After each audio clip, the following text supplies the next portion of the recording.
A real character. When he was growing up, he walked into the room and you knew he was in the room.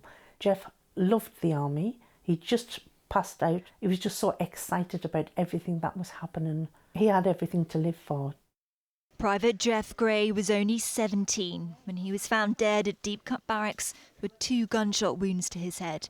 At the time, the army said it was suicide, with an inquest returning an open verdict. But his mum never believed he killed himself. I'm not really sure what happened to Geoff that night, but I do know that somebody else killed him. He didn't take his own life. That's why today Geoff's mother arrived at Cheryl James's inquest, hoping the inquest has set a precedent and that soon she'll be able to get a new inquest for her son Geoff too. Cheryl's paved the way for us to get a new inquest. It's 15 years since Geoff died, yet only in the last 12 months have Surrey police given his family access to thousands of documents they've never seen before. Only with a fresh inquest do his family believe they'll finally hear some answers. The first inquest we had a handful of papers. This time we've got over 20,000 documents.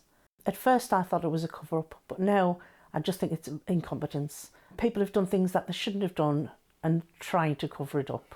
They're trying to cover up their mistakes. With the police, it's just been a total farce. They were told to make it look like suicide, therefore that was the only avenue they went down. That's what you believe? I know. I have proof of that. The families have felt it's not just that the 4 deaths weren't properly investigated. They wanted the army to answer allegations of a culture of sexual abuse and bullying at Deepcut. The Ministry of Defence, though, says any problems are in the past. We were invited to film an army trainee regiment in Winchester to show how the young recruits of today are better supervised and better protected.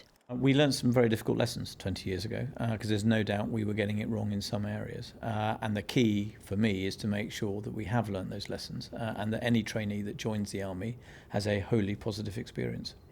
The Ministry of Defence and Surrey Police did not have a comment in response to Diane's claims, but she feels there has been progress. Slowly, I think things are turning around and we are starting to move on and starting to get answers. And as I've said from the beginning, all we want is truth and justice. And that is dependent, Geoff's family believe, on applying for a new inquest in the next few weeks. Charlotte Grant, 5 News.